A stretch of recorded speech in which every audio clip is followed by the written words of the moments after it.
아멘. 우리 옆분들 성탄 인사합시다. 성탄의 축복이 함께하기를 축복합니다 하고요.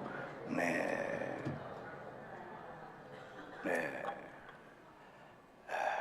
그래요. 성탄을 기다리는 대림절 이제 네 번째 주, 오늘 성탄주일입니다. 앞으로 월, 화, 수요일이 성탄절입니다. 우리는 지난 3주 동안 기다림이라고 하는 큰 그림을 그리며 성탄 맞이할 준비를 했습니다.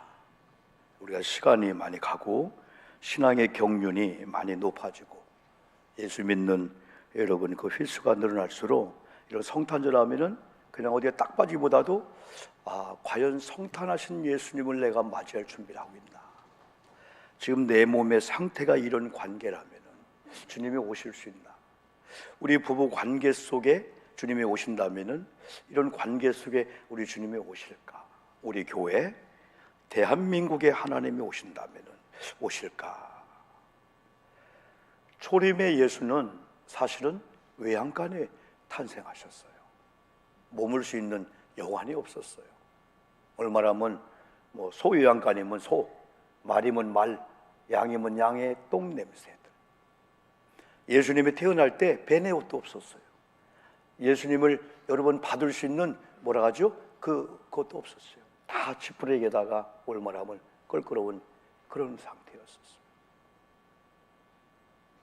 이미 성탄하신 예수님을 이미 만나 구원받은 저와 여러분들이 재림의 예수를 우리가 기다리든 다시 성탄을 통해서 우리 주님이 내게 오신다면 우리는 거룩이라는 말과 성결에 대한 관심을 갖고 하다 보니까 어디 보면은 더 조금 엄숙하고 치밀하고 그러면서 이 기다림이라고 하는 거 막연한 기다림이 아니고 약속 있는 그 기다림을 기다리는 그 기다림의 그 은혜 속에서 우리가 3주간을 여러분 살아오죠.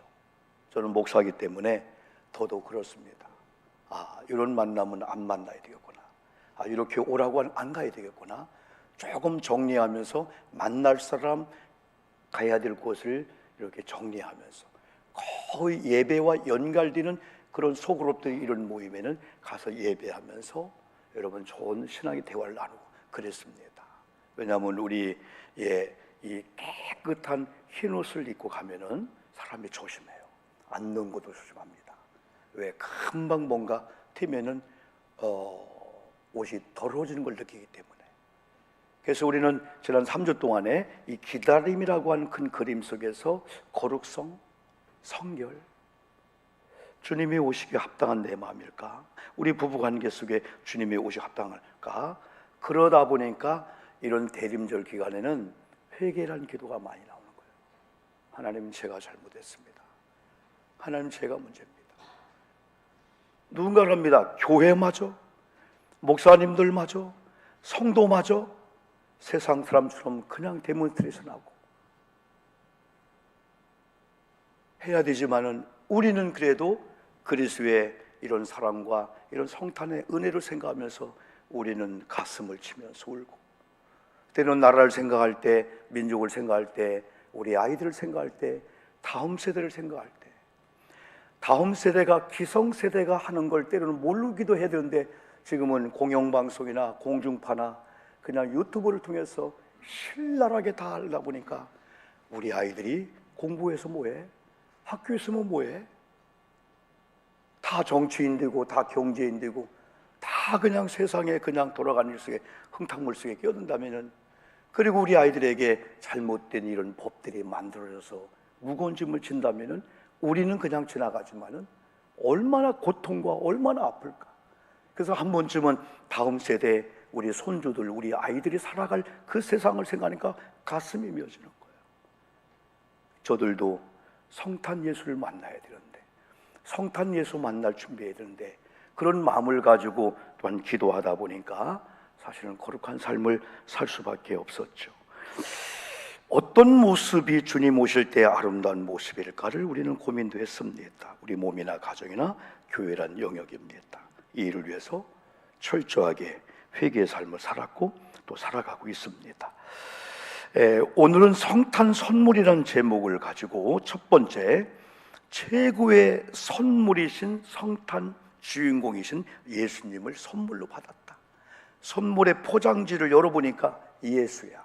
선물의 포장지를 열어보시니까 하나님의 마음 담겨있는 성탄절 이 축복이라는 거예요.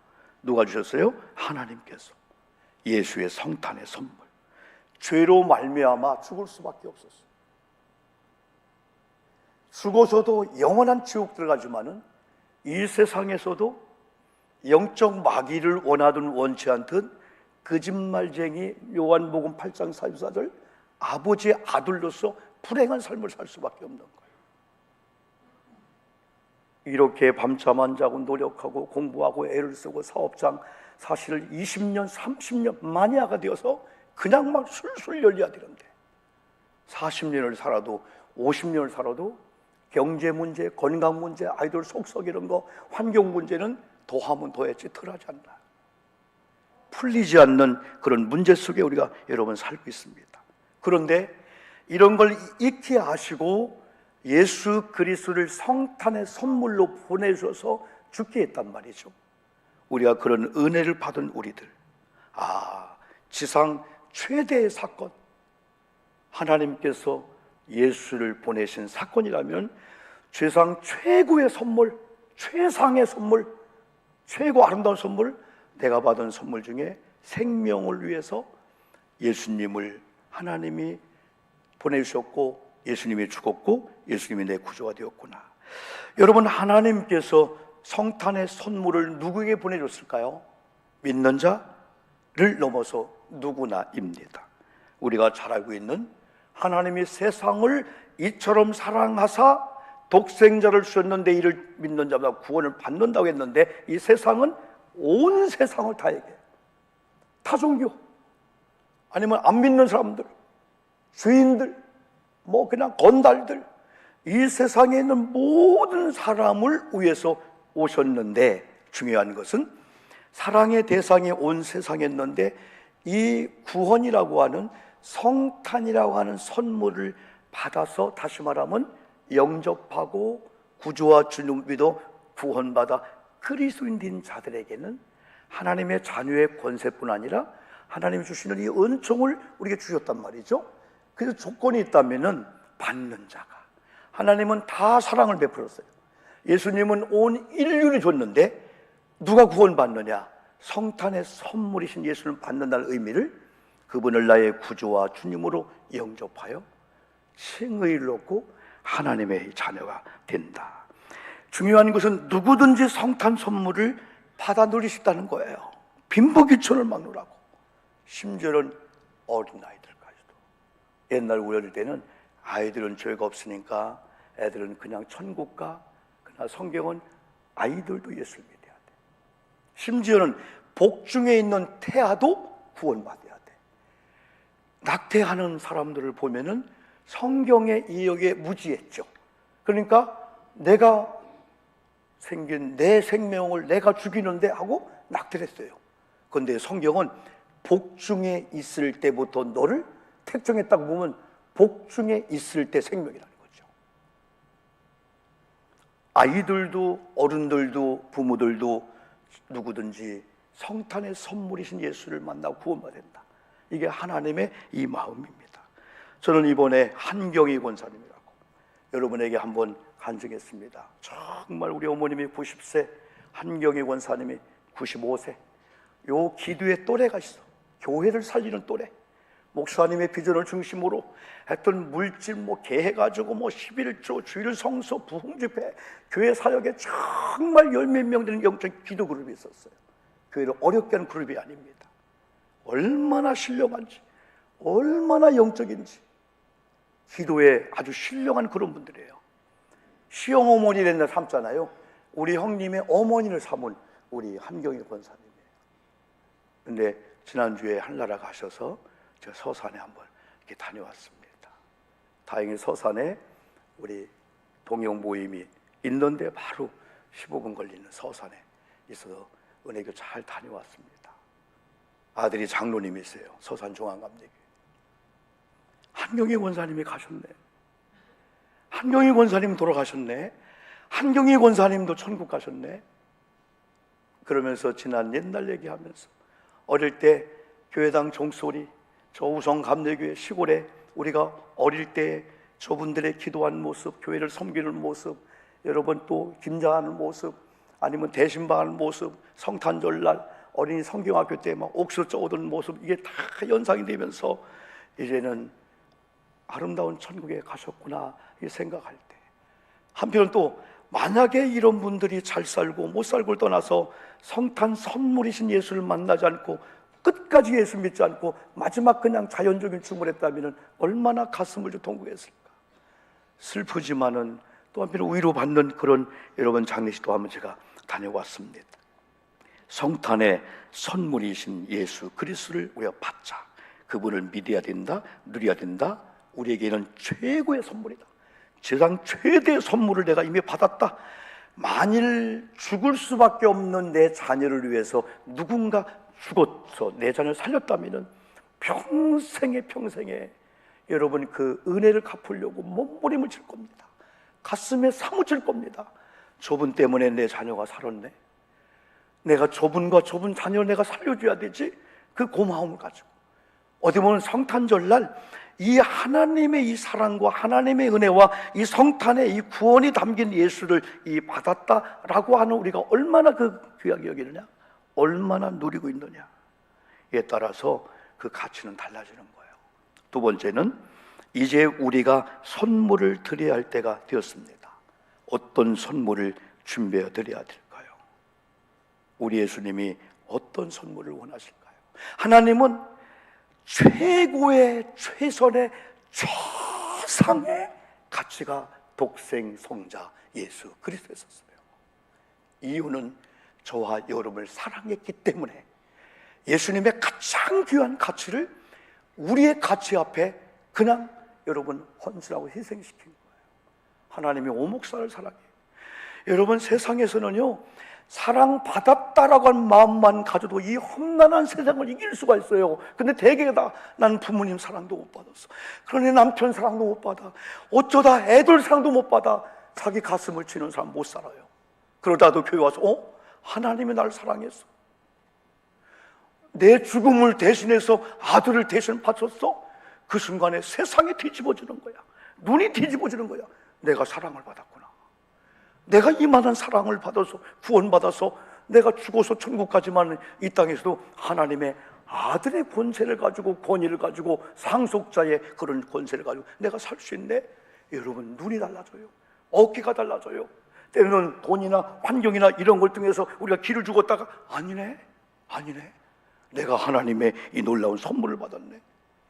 그러면서 어떻게 보답할까? 나는 하나님께 어떤 선물을 드릴까? 오늘 찬송도 선물이고 예배도 선물이고 이런 예물도 선물이고 이런 꽃꽂이 봉사 헌신 다 아이들 수고하는 수고 살 때 다 선물인데 어떠한 자세와 어떤 마음을 가지고 예배하고 드리고 봉사하고 헌신하고 예수 믿을까? 상황이 달라지죠. 받은 바 은혜가 크니까 나를 죽을 수밖에 없는 나를 살려주려고 그 은혜를 베풀었는데, 그러면 우리는 어떻게 해야 될까요?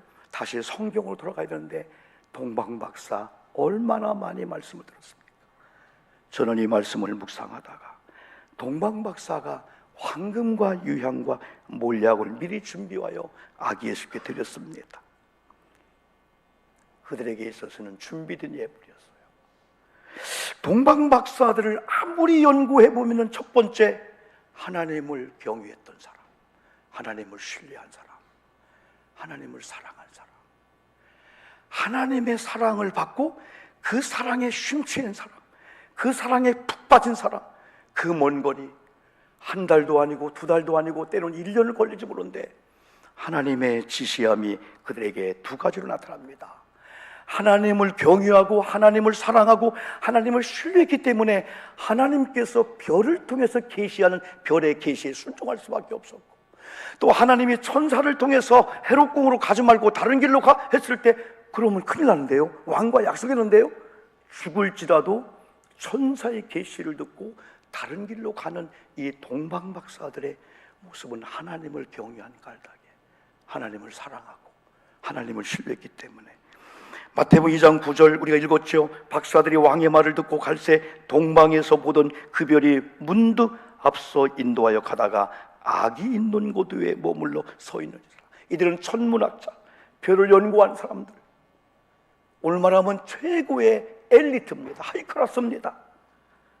그러나 이 동방의 이 박사들이 별을 연구할 때 이 별은 새벽별 되시는 그리스도야. 그냥 자연적인 별이 아니야. 앞으로 메시아가 오시라고 수많은 예언자, 선자를 통해 약속한 그 약속이 성취되는 그 별이야 하면서 그 별의 계시를 받고 여러분 갑니다. 가다가 그들이 예루살렘에 와서 갑자기 별을 바라보던 시선을 뺏겨서 혹시 왕이신 예수님이 왕궁에 헤롯궁으로 가다 난리가 났습니다. 그러냐? 왕이 나온다고? 와, 나도 경배하겠다. 그 왕이 어디서 나오나 빨리 가봐라. 역사도 베들레헴인데 빨리 가봐라. 가서 왕이신 예수를 만나면 내게 알려줘. 나도 경배할 테니까. 헛되고 사기스러운 경배를 고백합니다. 그가요. 천사의 지시를 그들이 받아요. 그들이 이제 결론에 나오지만은 아기 예수를 경배하고 천사의 지시를 받고 자기의 고향으로 돌아가는데, 원래는 왕과 약속한 헤롯궁으로 가야 되는데 천사가 가지마, 다른 길로 가. 죽는데요, 나 죽는데요, 왕과 약속한 건데요, 다른 길로 가. 12절 말씀이 바로 그겁니다. 한번 읽어볼까요? 12절 여러분 읽어보세요. 12절. 네. 시작.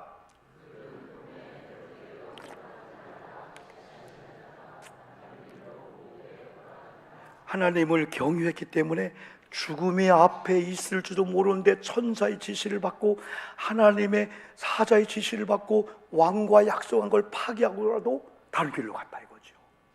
하나님을 경외한 그들은 별의 계시를 받아요.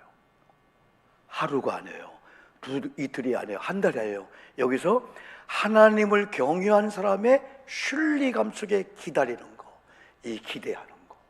대한민국이, 한국교회가, 우리 교회가 여러분의 계획한 것이 아직 이루어지지 않아도 하나님의 방법대로 하나님 앞에 서 있다면 하나님의 그 때가 있어요. 갈라디아에서 때가 참해, 때가 참해. 성탄이 아닌 때가 차니까 아들을 하나님이 보내셔서 성탄으로 인해서 갈라디아나 이사야는 흑암과 어둠과 압제자의 매와 이 고통과 이 사망을 꺾어버리고 참된 영화 여호와 앞에 절구하는 이 은총을 성탄 이후의 성탄을 통해서, 이사야를 통해서 약속한 그 약속이처럼 때가, 그 때를 의지하는 사람들은 그 때가 올 때까지 예배 자리에 있는 거예요. 기도 자리에 있는 거예요. 신비할 정도로. 누가 아니 집사님, 권사님 지금 이럴 때야, 당신 사업장이 불이 나고 사업자가 어려운데 지금 원망하고 그래야 되지, 예배하고 기도할 때야? 아닙니다. 하나님은 그 때가 늦으면 늦을수록 이런 때를 하나님을 경외하며 기다리는 이런 사람들은 1년이 늦어요, 2년이 늦은데 나중에 하나님의 골든 타임 때 채워지는데 저축한 거야 된다는 거예요. 내가 1년 동안 2년 동안 늦은 것만큼 우리가 예배하고 여전히 정상적인 신앙생활, 거기에 저축이 막 이자가 막 복리 이자가 아니고 이런 걸 많은 분이 여러분 경험하고 있죠. 여러분, 이 동방 박사들의 이 본받을 점 중에 하나가 예배 드리는 자세입니다. 예물을 드리는 자세입니다. 마태가 동방 박사들의 이 모습을 경배라고 표현했는데, 이 경배는 예배가 경배인데 성경에서 제일 좋은 낱말 중에 하나가 구원받은 하나님의 사람이 내가 하나님을 경배합니다, 하나님을 예배합니다, 하나님을 찬양합니다, 최고 인간의 입술로 고백하는 단어 중에 최고 귀한 게 이 경배인데, 이 경배란 말을 사실은 아브라함이 먼저 썼습니다. 지금은 성경은 예배로 바뀌었지만은 오늘 여러분이 예배드리러 올 때 엄마 어디 가요? 아이고야 오늘 예배 없으면 참 엄마가 약속할 건데, 그게 아니고 예배하러 간다, 찬양하러 간다, 오늘 하나님께 드리러 간다, 하나님 만나러 간다. 99세에 하나님의 천사가 나타나서 나는 전능하신 하나님이라고 아브라함 앞에 갈 때, 전능하신 하나님, 아이를 낳을 수 없는 아브라함에게 전능하신 하나님이 나타나서 아브라함아, 나는 전능하신 하나님이야. 그런 가운데 1년 있다가 아기를 낳습니다. 얼마 있다가 하나님이 주신 선물을 이삭을 갖다가 주고 번제물로 바쳐라는 겁니다. 아하, 선물에 매였구나. 선물을 주신 하나님 선물에 매여서 뺏겼구나. 아내하고 상의하지 않고 번제 드리려고 모리아산으로 갑니다. 그때의 사환이, 주인님, 오늘은 이상하네요. 왜? 번제물이 없어요. 그때 아마 아브라함은 지쳐지는 마음이었을 거예요. 오늘만큼은 번제가 이삭이야. 얘기하면 우리 영감님 하고 막 갖고 도망갈 거 아니에요. 하나님의 일에 여호와를 믿고 내가 아버지와 약속한 대로 저기 가서 이 아이와 함께 경배하고 돌아오게 할 때 최초의 경배라는 말을 아브라함이 쓴 거예요. 그때 아브라함의 경배는 이상한 예배가 아니에요. 적당한 예배가 아니에요. 하나님이 우리의 모습을 볼 때 네 예배 내가 안 받는다, 네 참, 그런 예배가 아니에요. 그런 11조가 아니에요. 그런 감사가 아니에요. 그런 사기성 있는 그런 헌신이 아니에요. 하나님의 약속의 말씀을 근거로 해서 내 아이를 죽인다는 거예요. 하나님의 경유함에 실패자가 안 된다는 거예요. 오늘 저와 여러분들이 근본 성탄절을 맞이하면 동방박사 아브라함처럼 경배를 하면서 오늘 내가 경배하러 갔다, 하나님을 예배하러 간다. 얘들아, 금방 끝날 거야? 얼른 끝날 거야? 바쁘면 내가 중계돌, 그게 아니고 나 오늘 예수님을 예배하러 간다, 찬양하러 갔다. 하나님이 여러분의 그 음성을 듣고 아브라함처럼 이제야 네가 나를 경외할 줄 알았다, 여호와 일에 복을 주는 것처럼 하나님이 챙긴 인생을 살잖아요. 내 이름을 이제 아브라함이라 하지 마. 지금은 아브라함이 일개 가정의 아버지지만은 열구의 아버지가 될 거야. 저 별을 봐, 별처럼 네 자손이 많을 거야. 모래를 봐, 모래수처럼 네 자녀가 많을 거야. 하나님이 그에게 언약을 주고 그 성취를 약속해 줍니다. 동방박사가 아기와 집에 들어가 그의 어머니 마리아가 함께 있는 걸 보고 엎드려 아기께 경배하고 있을 수 있는 상황이 아닙니다. 우리는 이 사실을 알기 때문에 아기 예수 연극하듯이 경배합니다. 동방의 박사들이 와보니까 누추한 외양간에 말구에 아기 예수가 울고 있는 거예요. 그들은 개념치 않습니다.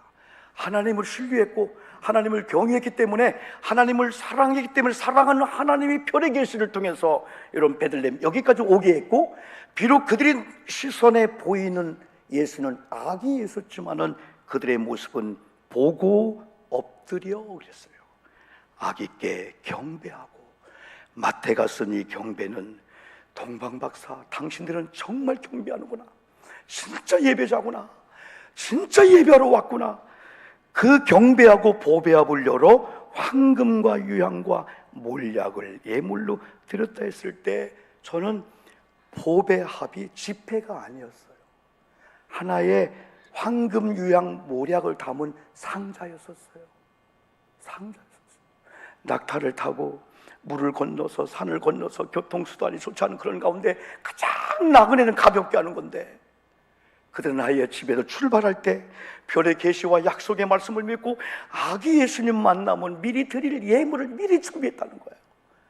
우리와 다른 게 뭘까요? 왜 우리는 그 많은 세월 동안, 수십 년 동안 예배를 드리고 예물을 드리면서도 왜 우리에게는 이런 마음이 없을까요? 이번 성탄절은 다른 것보다도 이 자세, 하나님은 오 목사를 사랑했기 때문에 아들 예수를 보냈어. 그 채찍에 맞는 광경을 보고도 스톱시키지 않았어. 그 무시당하고 조롱당하고 막 억울함을 당하고 막 제비 뽑히고 막 옷이 벗겨지고 수치를 당하는 그런 가운데 우리 하나님은 오 목사, 예수가 수치당함으로, 멸시를 당함으로 네가 존귀 안 받고 수치 안 당할 거야, 그런 음성이 막 내게 들려오다 보니까 저가 채찍에 맞음으로 내가 나무리 뭐, 저가 고통으로 찔리고 그러므로 말미암아 구원받아. 아, 이 하나님의 이 사랑이 내게 임했구나. 그래 어떤 분은 내 눈이라도 빼어달라면 드리겠습니다. 그런 모습으로 신앙생활을 하는 사람들이 우리 주변에 많이 있습니다. 진짜 감동스러운 동방박사들. 마태가 표현할 게 없어서 경배했다고 표현했다면 동방박사들이요. 내가 봐도 당신은 위대한 예배자다. 하나님을 경외하고 하나님을 사랑하는 그런 마음을 가지고 예배한다 라고 하는 이 표현은 얼마나 여러분 아름다운지요. 보배합을 미리 준비해왔다. 예배당에 예배하기 위해서 올 때 보배합을 준비하여 오는 것이 성경적이다. 중간에 준비할 수도 있겠고 와서 준비할 수 있지만, 지난 7월 맥주 감사주를 설교하면서 저는 출애굽기 23장 15절과 신명기 16장 10절 말씀을 통해서 너는 무교병의 절기를 지켜라, 이건 오늘 예배를 드리라 그거예요. 근데 예배를 드릴 때 빈손으로 내 앞에 나오지 말라. 신명기 16장에서는 모든 남자는 1년에 3번 곧 무교절, 77절, 초막절을 네 하나님 여호와께서 택하신 지정한 이 교회에서 여호와를 만나고 비울 때 빈손으로 여호와를 비우지 말라. 이거 보면은 동방박사들은 자기 마음대로가 아닌 성경대로 하나님을 섬기는 그 마음으로 아기 예수님을 경배하려고 하다 보니까 뭘 경배할까? 어떤 자세? 가다가 기다리는 자세, 가다가 포기할 수 있고 말로써 꼭 가야 돼. 무슨 아기 예수야? 무슨 그런 곳에 별이 잘못된 거 아니야? 얼마든지 예배를 드리고 예물을 드려도 그런 불평이 섞인 예물 드릴 수 있는데 아무리 근거를 봐도 동방박사 그게 아니야. 그런데 동방박사가 그걸 알았던지 몰랐던지 동방박사는 별의 계시와 하나님을 사랑하는 그 사랑으로 경배했을 뿐인데 이사야 60장 6절을 보니까 이런 말씀이 예고가 되었어요. 한번 6절 볼까요? 한번요. 오늘 화면이 조금 늦다. 계속해서. 네, 한번 읽어볼까요? 시작. 허다한 낙타 미디안과 에바의 어린 낙타가 내 가운데에 가득할 것이며 스바 사람들은 다 금과 유향을 가지고 와서 여호와의 찬송을 전파할 것이며, 예수님의 메시아 오시기 전 600년 700년 전에 이사야가 특별히 메시아에 대한 예고를 많이 했는데 오늘 6절에서는 허다한 낙타 미디안과 에바의 어린 낙타가 네 가운데 가득할 것이며 스바 사람들은 다 금과 유향을 가지고 와서 여호와의 찬송을 전파할 것이며, 어디 보면은 이 동방박사가 하나님을 경외함으로 드렸던 이것이 결국은 후대 사람들이 와 신비하네, 하나님이 700년 전에 이사야를 통해서 예언한 약속이 동방박사를 통해 성취되었네. 여러분, 부지중에 천사를 접대함이라고 우리가 하나님 말씀대로 예배하고 신앙생활을 하면은 이 다음에 우리 권사님을 통해서 성경에 예언한 게 실현됐네. 지난번에 설교했죠. 12제자 중에서 가룟 유다가 예수님을 부인했어요. 예수님을 팔아버렸어요. 그리고 나중에 후회하고 자기 목매다 죽었어요. 이것도 하나님께서 말씀한 것이 응하게 하려 합니다. 그거 보면은 잘못된 것에 이용당하면 안 되겠구나.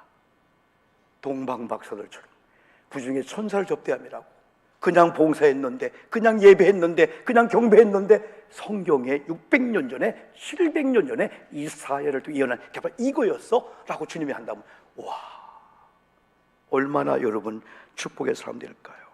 하나 더 말씀드리면은 동방 박사들이 미리 준비한 드린 예물이 어떻게 그렇게 예수님께 꼭 필요한 예물이었을까요? 요세푸스나 유대 역사가들이 황금은 예수님의 왕권, 유향은 예수님의 신성과 제상, 몰약은 방부제 역할을 하는 거거든요. 예수님의 찔리고 매맞고 상처받는 그거의 방부제, 이걸 보면은 예수님의 고난과 예수님의 탄생한 순간에 십자가의 고난을 의미하고 있는 이 몰약, 이 세 개를 드렸다는 의미있죠. 그런데 부사님 여기 보세요. 나 보세요. 부산에 자꾸 부산하면 이거에 떨어지잖아요. 자 보세요. 자 아까 12절에서 헤롯궁으로 가지 않고 다른 길로 갔다고 했어요. 그 다음에 헤롯궁에서 난리가 났습니다. 이럴 수가 있어? 예수가 탄생했다고? 내게로 안 와?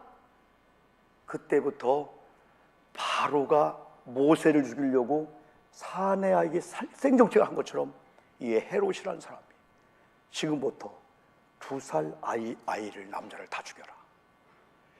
그걸 마리아와 요셉이 듣고 애굽으로 피난 갑니다. 하루가 걸리지 이틀 걸리지. 그래 많은 역사들이 가난한 요셉이나 마리아에게 있어서 동방박사가 준 황금 유황 몰약은 엄청난 자금이 됐다는 거죠. 우리가 그렇게 한번 생각해 보자는 거죠. 때로는 우리가 드린 사랑의 예물이 한 생명을 살릴 수 있고 하나님을 기쁘게 할 수 있는 이런 예물이 된다면 아무나 아무 생각 없이 드린 예물이 아니고, 하나님도 아무 생각 없이 예수를 보내준 게 아니고 생각하고 보내준 것이, 우리가 예배하든 찬양하든 성탄의 예물 11을 좋아하든 한 해가 지나갔어요. 다 해도 살았고 안 해도 부자 된 게 아니에요. 또 안 해요. 하나님 앞에 예배 드렸다고 해서 또 못 사는 것도 아니야. 하나님께 예배 안 드리고 사업장 문 열고 해서 잘 사는 것도 아니더라고 보니까. 11일주를 많이 했다고 못 산 것도 아니고 또 안 해서 또 부자 된 것도 아니더라고. 그러면은 할 건 하면서 성경대로, 많은 사람이 기왕이라는 표현, 기왕이 예수 믿는 거, 기왕이 예수 믿는 거. 우리는 조금입니다. 조금. 우리 기법의 선수가 저 참기쁨 앞에 그 파리바게뜨 노년 1단지 그 개업을 했잖아요. 최근에 제가 빵을 사면서 거기 이영수 원사님 딸하고 대화도 하고 하면, 그런데요, 이 기법의 선수를 한번 우리 교회 왔었잖아요. 목사님, 저기 있는 관역이 10점, 9점, 8점, 7점 이건데 이건 간발의 차이로 표현 안 된다는 거예요. 여기서 관역을 하여 활을 땡기는데 이건 바람이나 뭐에 숨결이에서 조금만 비틀면 그냥 평 나가버린다. 10점을 명중할 때는 시선과 마음과 심령과 이 중심이 10점에 가 있어야 된다는 거예요. 그런데 하나님 앞에 온전히 예배하느냐 온전치 못하느냐가 그 차이가 더 조금, 지금 여러분이 하고 있는 것 중에 조금만 10점을 향하여 정중하여 쏜다면요 다 100점 맞을 사람이야. 그런데 우리는 그 조금이 안 된 거야. 조금이 성경대로거든요. 조금이 지금 하고 있는 그거예요. 그 조금만 그 자세, 조금만 그 마음, 조금만 그런 어떤 걸 미리 준비하는 거, 미리 준비하는 거. 수요일부터 목요일 금요일, 옛날 장로님들은 벌써부터요 다 11조 봉투에다가 주일용 봉투, 감사 봉투에다가 이건 하나님 거. 심지어는 장사하면서도요 교회를 2개 만들어서 이건 하나님 거야. 노타치. 아이들이 그걸 보고 자라잖아요. 오늘은 마지막입니다. 우리 서로 선물이 되면 좋겠습니다. 크리스마스 하면은 선물 생각 많이 합니다. 받기도 하고 주기도 합니다. 산타크루스 선물 나쁜 게 아닙니다. 근데 산타크루스가 트리가 예수가 되니까 나쁜 거죠. 그러나 아이들에게는 좋은 성탄의 이 분위기의 트리라든가 이 산타크루스 그 의미가 다 있습니다. 그걸 통해서 그걸 보다가 성탄 예수를 보게 하는, 그게 우리가 좀 문제가 있었죠. 거기에 빠지지 않고 성탄 트리를 보다가 산타크루스 선물 게다가 아 이건 상징이지, 예수님의 선물을 내가 받았지, 내가 이제 선물을 드려야 되지, 좀 받아야 되지. 그러면서 우리는 부부관계 속에서, 부모 자녀 관계 속에서, 이들 관계, 교우들 관계에서 한 번쯤은 사랑의 편지와 함께 선물을 주는 거. 선물에 비싸고 싸고 그거보다도 선물을 받는 순간에 마음이 찡하면서 우리 아내가, 남편이, 우리 부모님이, 우리 자녀가, 때로는 이웃의 가난한 사람들 우리가 헌금을 해서 우리도 도움을 받지만은 우리 주변에 더 어려운 흘러보낼 때 보이지 않는 하나님을 사랑하며 드리는 그런 마음을 가지고 보여지는 부모님이 예수님일 수 있다. 이런 원리로 가면은 요양원에 계신 부모님들, 우리가 뭐라고 할 수가 없어요. 엄마 사랑합니다. 아버지 사랑합니다. 여러분, 남편이 아내의 수발을 들고 또 아내가 남편의 수발을 해줘야 되는 그런 상황들처럼 이런 원리 가면, 여보 걱정하지 마. 나 당신 사랑해. 건강하지 않아도 괜찮아. 당신 맨날 마이너스 200만 갖고도 괜찮아. 나 당신 사랑해. 이 신앙의 원리로 가면 그렇게 할 수밖에 없어요. 하나님 받은 사랑을 하나님께 드리면서 그런 마음을 가지고 이웃에게 선물 한번 해주는 거. 말 구유를 따뜻하게 하자 교회들이 그런 캠페인을 하더라고요. 그래서 쌀을 바치고 다 해서 이웃을 돌보게 하는데, 아마 그런 마음을 가지고 예배하고 그런 마음을 가지고 우리가 나간다면은 이번 성탄절이 더 따뜻하고, 세상은 지금 흉흉해. 성탄 분위기 안 난다고 해. 그런 말을 우리 하면 안 돼요. 성탄 분위기는 세상에 다 나는 게 아니에요. 우리가 성탄 분위기를 내줘야 돼요. 찬송 여러분 하는 시간을 갖겠습니다.